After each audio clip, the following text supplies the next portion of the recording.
Hello friends, welcome to Thangam channel. வாங்க இன்றைக்கி எங்கள் வீட்டில் பட்ஜெட் பற்றி பார்க்கலாம். நான் எழுதி வச்சு செலவு செய்கிறத தான் நான் பட்ஜெட் போட்டு செலவு செய்கிறேன்னு சொல்கிறேன். எங்கள் வீட்டு வரவு செலவு கணக்கு எல்லாமே இது தான்.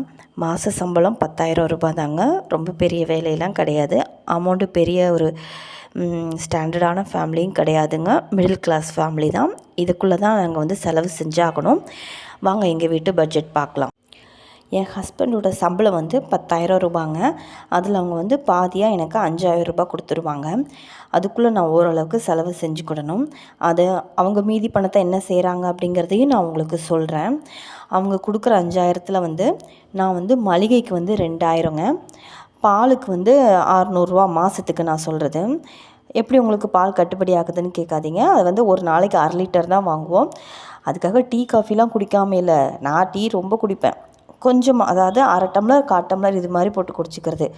4 பேராக இருந்தாலுமே எங்கள் வீட்டில் அதிகமாக இல்லை, காலையில் ஈவினிங் மட்டும்தாங்க.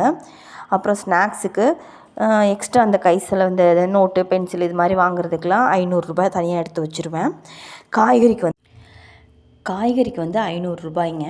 அது எனக்கு சரியாக ஒரு மாதத்துக்கு. அதுவும் எப்படின்னு நான் உங்களுக்கு சொல்கிறேன். அது இது எல்லாமே சேர்த்துமே எனக்கு 3,600 ரூபாய் வந்துடும். அதுக்கப்புறம் ஒய்ஃபை வந்து 500 ரூபாய்க்கு, பிள்ளைங்க டியூஷன் ஃபீஸ் வந்து 700 ரூபா வந்துடுங்க. என்னோடய செல்ஃபோனுக்கு 200 ரூபா. இது எல்லாமே சேர்த்து எனக்கு 5,000 ரூபாய் சரியாக வரும். இதில் வந்து நான் மிச்சம் பிடிக்கிறதுன்னு பார்த்தீங்கன்னா, காய்கறி செலவும் மளிகை ஜாமான்லேயும் தாங்க என்னால் சேவிங்ஸ் பண்ண முடியும். இது நீங்கள் டிப்ஸாக கூட எடுத்துக்கலாம். ஏன்னா வந்து காய்கறி வந்து எப்படி சேவிங்ஸ் பண்ணிங்கன்னா உங்களுக்கு உடம்புக்கு செட் ஆகாது, ஹெல்த்தியாக இருக்காதேன்னு நினைக்கலாம். பட் இதுலேயும் ஹெல்த்தி இருக்குது. ஒரு 2 நாள் நம்ம காய்கறி யூஸ் பண்ணோன்னா அடுத்த 2 நாள் கீரை இப்படி யூஸ் பண்ணிக்கலாம். அதாவது எப்படின்னா, ஒரு 1/4 கிலோ அவரைக்காய் வாங்கினீங்கன்னா அதை நாள் சாம்பார் வச்சுட்டு அதுக்கு தொட்டுக்க உருளைக்கிழங்கு பொரியல் பண்ணிவிட்டு, மறுநாள் அதுலேயும் மீது உங்களுக்கு பேலன்ஸ் இருக்கிற அவரைக்காயை கூட்டு வச்சுட்டு ரசம் வச்சிங்க அப்படின்னா அந்த ஒரே காய்கறி நீங்கள் 2 நாள் சமாளித்து எடுத்துகிட்டு வந்துடலாம். இதே மாதிரி கீரையும் பண்ணிடலாங்க. இப்போ ஒரு கட்டு கீரை வந்து 20 ரூபா வருது. நாள் அதை கொஞ்சமாக கீரை சாம்பார், அதாவது பொன்னாங்கண்ணி கீரை வாங்கினீங்கன்னா பொன்னாங்கண்ணி கீரை சாம்பார் வச்சுட்டு மறுநாள் பொன்னாங்கண்ணி கீரை கூட்டு வச்சு ரசம் வச்சிட்டிங்கன்னா ஈக்குவலாக வந்துடும் உங்களுக்கு. இது மாதிரி ட்ரை பண்ணி பாருங்கள். உங்களுக்கு முருங்கைக்கீரை வந்து மேக்ஸிமம் நாங்கள் கிராமத்து பக்கம் இருக்கிறதுனால எங்களுக்கு ஃப்ரீயாக தான் கிடைக்கிது. இது நீங்கள் முருங்கைக்கீரை வாங்குறதுனால கொஞ்சம் இது நல்லா ஈஸியாகவும் இருக்கும். அது கொஞ்சம் செலவு இருக்காதுங்க. ஏன்னா முருங்கைக்கீரை எல்லா பக்கம் இருக்கிறதுனால நீங்கள் கொஞ்சம் ஃப்ரீயாக எடுத்துக்கலாம். மற்ற கீரைக்கட்டெலாம் உங்களுக்கு 20 ரூபா 25 ரூபாயில் கிடைக்கும். இது ஆரோக்கியமாகவும் இருக்கும். இந்த மாதிரி நான் செய்கிறதுனால இந்த காய்கறி செலவு கொஞ்சம் குறையுது. அப்புறம் இது வந்து இந்த டிப்ஸ் உங்களுக்கு கண்டிப்பாக பொருத்தமாக தான் இருக்கும். இது நீங்கள் இந்த மாதிரி செஞ்சு பாருங்கள்.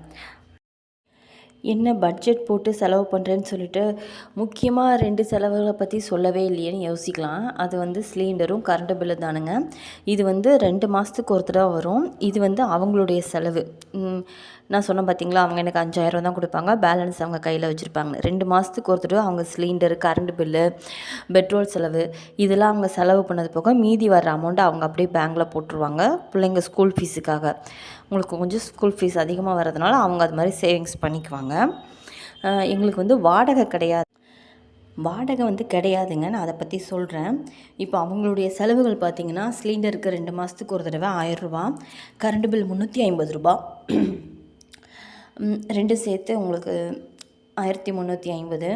பெட்ரோலுக்கு வந்து 2,500 ரூபா வந்துடுங்க. அவங்க பஸ்ஸில் போக முடியாது மூட்டையில் தூக்கிட்டு போகிறதுனால. இப்போ இதில் 10 ரூபாயில் பேலன்ஸ் பார்த்திங்கன்னா 6 சில்லரை வரும். அது அவங்க செலவு போக மீதி வந்து பேங்க்கில் போட்டுருவாங்க ஸ்கூல் ஃபீஸுக்காக. ஏற்கனவே சொன்ன மாதிரி தாங்க. இதில் வந்து எக்ஸ்ட்ரா ஆடம்பர செலவு எதுவுமே கிடையாது. தேட்டர்லாம் ரொம்ப ரேருங்க. வருஷத்துக்கு இல்லை 2 வருஷத்துக்கு ஒரு தடவை போவோம். ஹோட்டலுக்கு போகிறது வேலையும் கிடையாது.